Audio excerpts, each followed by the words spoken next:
मैंने अपने आप को कहा अगर यहाँ पे मैंने तैयारी शुरू की होती ना तो नहीं क्रैक कर पाती शायद। कैसे यहाँ पे पहुँची हूँ, तो ये कहूँगी सबसे पहले कि स्कूल में मेरे पूरी एजुकेशन जो है भोपाल में कंप्लीट हुई है। तो स्कूल में कहीं से कीड़ा आ गया था कि कहीं किसी को देख लिया होगा, कहीं सुन लिया होगा, कहीं पढ़ लिया होगा कि आईएएस ऑफिसर नाम की कोई चीज़ होती है। पर तब मुझे ये भी नहीं पता था कि there is a UPSC exam, you can become something else as well, there are other categories, there are other options, कुछ भी नहीं पता था। While I got into graduation, तो ग्रेजुएशन में सेकेंड ईयर में जब आई तब लगा कि एग्जैक्टली करना क्या है। क्या आप केमिकल इंजीनियर की नौकरी करना चाहते हैं लाइफ टाइम, क्या करना चाहते हैं? तो ऐसे कुछ क्वेश्चंस मेरे दिमाग में थे and I started going through the entire career options. और फिर लगा कि नहीं, कहीं पे जो पीछे दिमाग में एक था उसको आगे लाने की ज़रूरत है। हमेशा दिमाग में ये आता था कि मैं बहुत ही नॉर्मल मिडिल क्लास बैकग्राउंड से हूँ।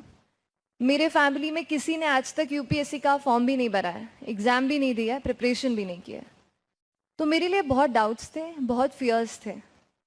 पर ये लगता था कि क्या मैं पढ़ाई के बलबूते पे, अपनी लर्निंग कैपेसिटी से, अपने एक जो नॉलेज हम गेन करते हैं उसके बेसिस पे क्या मैं ऐसे पोजीशन पे पहुंच सकती हूँ जहाँ पे लोगों के लिए कुछ कर सकती हूँ, किसी की लाइफ में कोई पॉजिटिव चेंज ला सकती हूँ। और फिर लगा कि नहीं, civil service exam is one such door जो अगर मेरे लिए खुला तो शायद मैं उस जगह पे पहुंच सकती हूँ। तो जब मैं चली थी, बहुत सारे डाउट्स लेके चली थी।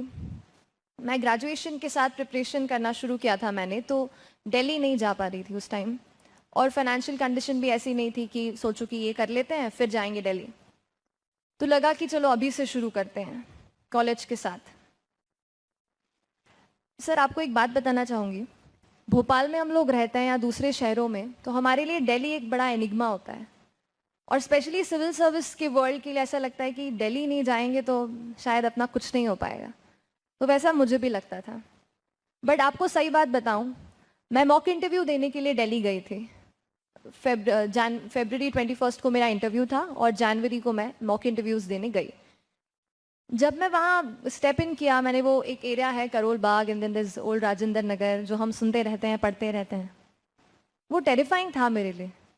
हर बिल्डिंग पे, हर जगह देश की सिविल सर्विस एग्ज़ाम, इसमें इतना कोर्स, ये पढ़ा रहे हैं, वो पढ़ा रहे हैं।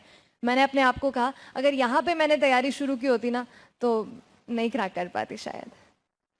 यहाँ पे रहकर in the comfort of my home, जो भी रिसोर्सेज मिले मुझे यहाँ पर और इंटरनेट पे, जितना मैं उनको यूज़ कर पाई, whatever I could use, I used it and I cleared it.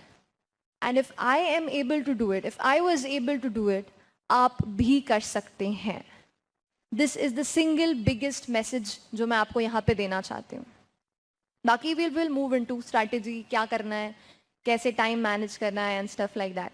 But this baseline message कि आप कर सकते हो, आप जहाँ से भी हो, भोपाल से हो या आप कहीं और हो, आप कर सकते हैं। And there's a lot of resources available and you can do it. Hello everyone. My name is Srishti Jayant Deshmukh. This video clip is going to be about the online resources that you can use for the preparation of civil service examination. Now, I'm compiling these websites specially and in a different manner because I feel that internet has played a huge role in adding value to my notes and the entire knowledge for CSE. So I hope that it adds value to your preparation as well and you gain from it.